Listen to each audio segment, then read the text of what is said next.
ನಮಸ್ತೆ ಫ್ರೆಂಡ್ಸ್, ಉದ್ಯೋಗ ಸೌಧ ಯೂಟ್ಯೂಬ್ ಚಾನಲ್ಗೆ ಸ್ವಾಗತ. ಇದೇ ರೀತಿಯ ಉದ್ಯೋಗ ಮಾಹಿತಿಗಳಿಗಾಗಿ ಚಾನೆಲ್ನ ಸಬ್ಸ್ಕ್ರೈಬ್ ಮಾಡಿ. ಹಾಗೆ ಇದುವರೆಗೂ ಯಾರು ನಮ್ಮ ವಾಟ್ಸಪ್ ಮತ್ತು ಟೆಲಿಗ್ರಾಮ್ ಗ್ರೂಪ್ಗಳಿಗೆ ಜಾಯ್ನ್ ಆಗಿಲ್ಲ, ಹೆಚ್ಚಿನ ಉದ್ಯೋಗ ಮಾಹಿತಿಗಳಿಗಾಗಿ ಜಾಯ್ನ್ ಆಗಿ. ಹಾಗೆ ಇನ್ನು BBMPಯಿಂದ 22,000 ಪೌರ ಕಾರ್ಮಿಕ ಹುದ್ದೆಗಳಿಗೆ ನೇಮಕಾತಿ ಅಂತ ಕೊಟ್ಟಿದ್ದಾರೆ ನೋಡಿ ಫ್ರೆಂಡ್ಸ್. DC ಆಫೀಸ್ ಅಥವಾ ತಹಸೀಲ್ದಾರ್ ಆಫೀಸ್ನಲ್ಲಿ ನೇಮಕಾತಿ ಆಗುತ್ತೆ. 22,000 ಹುದ್ದೆಗಳು ಖಾಲಿ ಇದೆ ಅಂತ ಹೇಳಿದ್ದಾರೆ. ಈ ಒಂದು ಹುದ್ದೆಗಳಿಗೆ 8ನೇ ತರಗತಿ SLC ಆದಂಥ ಬೋತ್ ಮೇಲ್ ಆ್ಯಂಡ್ ಫಿಮೇಲ್ ಅರ್ಜಿಗಳನ್ನು ಸಲ್ಲಿಸಬಹುದಾಗಿರುತ್ತೆ. ಹಾಗೆ ಈ ಒಂದು ಹುದ್ದೆಗಳಿಗೆ ಆಯ್ಕೆ ಆಗುವಂಥ ಅಭ್ಯರ್ಥಿಗಳಿಗೆ ಯಾವುದೇ ರೀತಿಯ ಲಿಖಿತ ಪರೀಕ್ಷೆ ಆಗಲಿ, ಯಾವುದೇ ರೀತಿಯ ಒಂದು ಅರ್ಜಿ ಶುಲ್ಕ ಆಗಲಿ ಇರಲ್ಲ ನೋಡಿ. ಜಿಲ್ಲಾವಾರು ಖಾಲಿ ಹುದ್ದೆಗಳ ವಿವರ ಅಂತ ಕೊಟ್ಟಿದ್ದಾರೆ.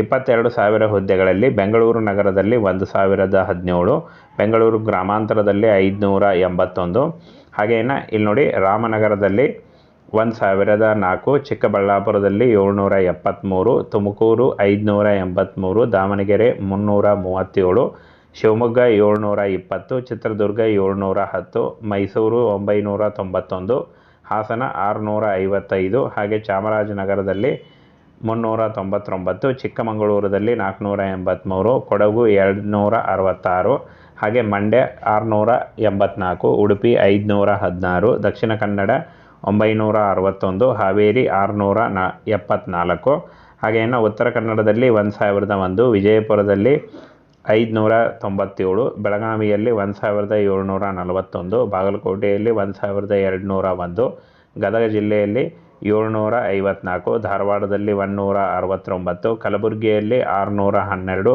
ಬಳ್ಳಾರಿ 571, ಯಾದಗಿರಿ 616, ಕೊಪ್ಪಳ 665, ರಾಯಚೂರು 890, ವಿಜಯನಗರ 635. 22,000 ಹುದ್ದೆಗಳಿಗೆ ಒಳಗೊಂಡಂತೆ ಜಿಲ್ಲಾವಾರು ಹುದ್ದೆಗಳ ನೇಮಕಾತಿ ನಡೆಯುತ್ತೆ ಫ್ರೆಂಡ್ಸ್. ಎಲ್ಲ ಜಿಲ್ಲೆಗಳಲ್ಲೂ ಕೂಡ ನೇಮಕಾತಿ ನಡೆಯುತ್ತೆ. ಹಾಗೆ ಇನ್ನು ಈ ಒಂದು ಹುದ್ದೆಗಳಿಗೆ ಅರ್ಜಿ ಸಲ್ಲಿಸುವಂಥ ಅಭ್ಯರ್ಥಿಗಳಿಗೆ ಯಾವುದೇ ರೀತಿಯ ಲಿಖಿತ ಪರೀಕ್ಷೆ ಆಗಲಿ, ಯಾವುದೇ ರೀತಿಯ ಅರ್ಜಿ ಶುಲ್ಕ ಆಗಲಿ ಇರಲ್ಲ. ಪೌರಾಡಳಿತ ನಿರ್ದೇಶನಾಲಯದ ಜಂಟಿ ನಿರ್ದೇಶಕ ಆಡಳಿತ ಶಿವಸ್ವಾಮಿ, ನಗರ ಸ್ಥಳೀಯ ಸಂಸ್ಥೆಗಳಲ್ಲಿ 22,000ಕ್ಕೂ ಹೆಚ್ಚಿಗೆ ಹುದ್ದೆಗಳಿವೆ. ಅವೆಲ್ಲವೂ ಪೌರ ಕಾರ್ಮಿಕ ಮತ್ತು ಸಂಬಂಧಿತ ಉದ್ಯೋಗಗಳಿಗೆ ಸಂಬಂಧಿಸಿದಂತೆ ಎಂದು ಹೇಳಿದ್ದಾರೆ. ನಿರ್ದೇಶನಾಲಯದ ಅಂಕಿಅಂಶಗಳ ಪ್ರಕಾರ 1,741 ಬೆಳಗಾವಿ ಜಿಲ್ಲೆಯಲ್ಲಿ ಅತಿ ಹೆಚ್ಚು ಹುದ್ದೆಗಳು ಖಾಲಿ ಇರುತ್ತವೆ ಅಂತ ಹೇಳಿದ್ದಾರೆ. ಹಾಗೆ ರಾಜ್ಯದಲ್ಲಿ 31 ಜಿಲ್ಲೆಗಳಲ್ಲಿ 10 ನಗರ ಪಾಲಿಕೆಗಳು, 1 ನಗರ ಪುರಸಭೆಗಳು, 121 ಪಟ್ಟಣ ಪುರಸಭೆಗಳು ಮತ್ತು 115 ಪಟ್ಟಣ ಪಂಚಾಯಿತಿಗಳು ಸೇರಿದಂತೆ 300ಕ್ಕೂ ಹೆಚ್ಚು ನಗರ ಸ್ಥಳೀಯ ಸಂಸ್ಥೆಗಳಿವೆ ಎಂದು ಪುರಸಭೆ ಆಡಳಿತ ಅಧಿಕಾರಿ ತಿಳಿಸಿದ್ದಾರೆ ಅಂತ ಹೇಳಿದ್ದಾರೆ. ಈ ಒಂದು ಹುದ್ದೆಗಳಿಗೆ 8ನೇ ತರಗತಿ ಹಾಗೂ 10ನೇ ತರಗತಿ ಆದಂಥ ಬೋತ್ ಮೇಲ್ ಆ್ಯಂಡ್ ಫಿಮೇಲ್ ಅರ್ಜಿಗಳನ್ನು ಸಲ್ಲಿಸಬಹುದಾಗಿರುತ್ತೆ.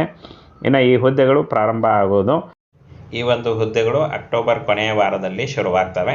ಅಕ್ಟೋಬರ್ 25ರಿಂದ ಈ ಒಂದು ಹುದ್ದೆಗಳು ಶುರುವಾಗುತ್ತೆ. ಯಾವುದೇ ರೀತಿಯ ಒಂದು ಲಿಖಿತ ಪರೀಕ್ಷೆ ಇಲ್ಲದೆ ನೇರ ನೇಮಕಾತಿಯ ಮೂಲಕ ಅರ್ಜಿಯನ್ನು ಸಲ್ಲಿಸಬಹುದಾಗಿರುತ್ತೆ ಫ್ರೆಂಡ್ಸ್. ಇದಿಷ್ಟು ಕರ್ನಾಟಕ ರಾಜ್ಯ ಸರ್ಕಾರದ ಹುದ್ದೆಗಳಾದ ಒಂದು ಪೌರಾಡಳಿತದಲ್ಲಿ ಖಾಲಿ ಇರತಕ್ಕಂಥ ಹುದ್ದೆಗಳ ಇನ್ಫಾರ್ಮೇಷನ್ ಆಗಿತ್ತು.